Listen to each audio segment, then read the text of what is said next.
हमारी सरकार ने ट्रिपल तलाक के विरुद्ध कानून बनाया। वक्त कानून में जरूरी सुधार की जरूरत भी अनेक दशकों से महसूस की जा रही थी, लेकिन वोट बैंक को खुश करने के लिए इस नेक काम को भी बदनाम करके रख गया था। अब जाकर वक्त कानून में वो संशोधन किए गए। कोई बड़ा कदम उठाने से पहले ये सोचा जाता था कि दुनिया क्या सोचेगी, वोट मिलेगा या नहीं मिलेगा, कुर्सी बचेगी कि नहीं बचेगी। तो ये खुशी है कि India UK free trade agreement अब फाइनल हो चुका है। मेरी ब्रिटेन के प्रधानमंत्री जी से बात हुई है और मुझे ये बताते हुए खुशी है कि India UK free trade agreement अब फाइनल हो चुका है।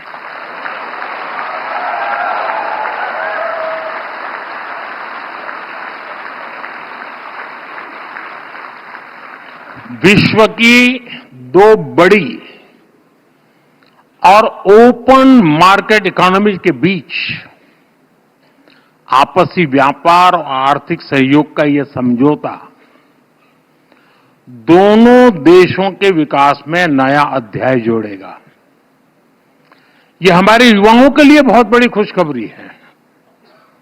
इससे भारत में इकोनॉमिक एक्टिविटी को बूस्ट मिलेगा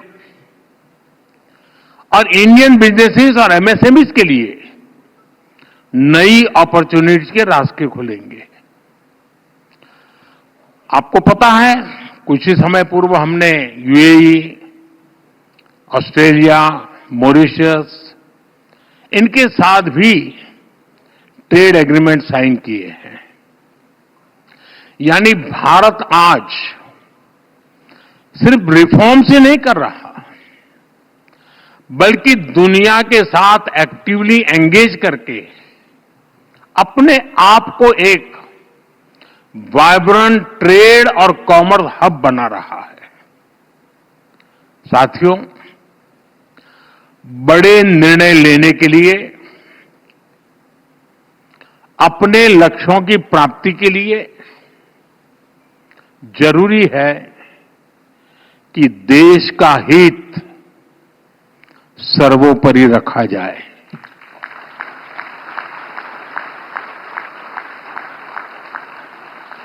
देश के सामर्थ्य पर भरोसा किया जाए। लेकिन दुर्भाग्य से हमारे देश में दशकों तक एक विपरीत धारा बही और देश ने इसका बहुत नुकसान उठाया। एक दौर था जब कोई भी बड़ा फैसला लेने से पहले,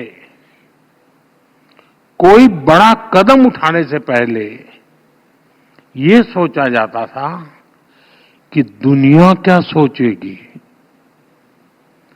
वोट मिलेगा या नहीं मिलेगा, कुर्सी बचेगी कि नहीं बचेगी,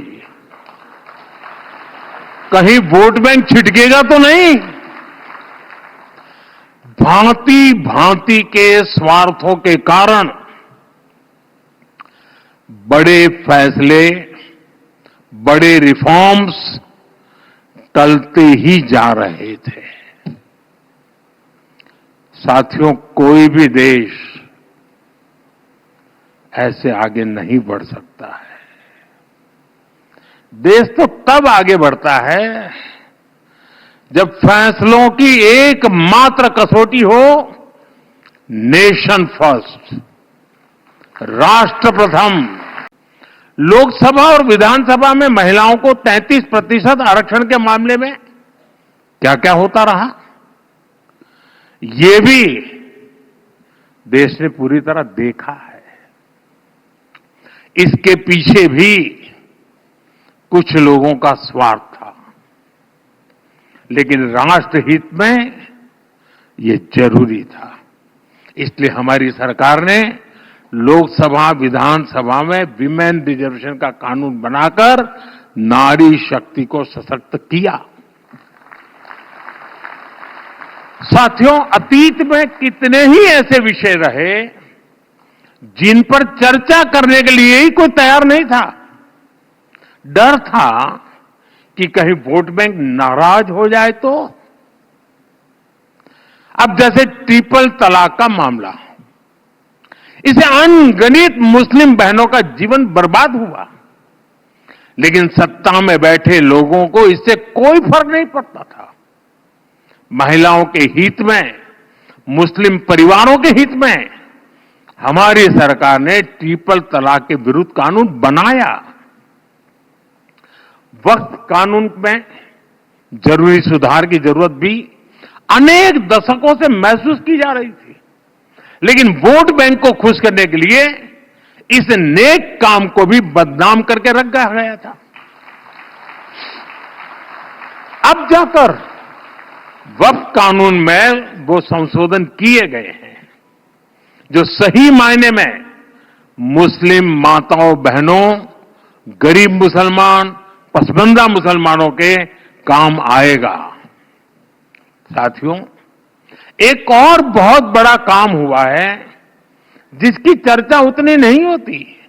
ये काम नदियों से जोड़ने से जुड़ा है। अभी पानी के संबंध में अतिदेव जी ने पूछा क्या करेंगे।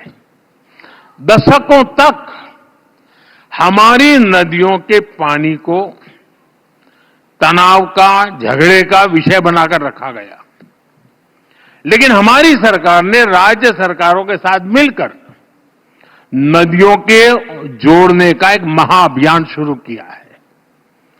केन बेतवा लिंक परियोजना, पार्वती काली सिंध चंबल लिंक परियोजना, इनसे लाखों किसानों को फायदा होगा। वैसे आजकल तो मीडिया में पानी को लेकर काफी चर्चा चल रही है।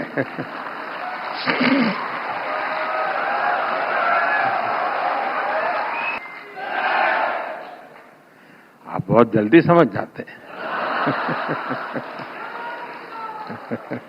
पहले भारत के हक का पानी भी बाहर जा रहा था, अब भारत का पानी भारत के हक में बहेगा,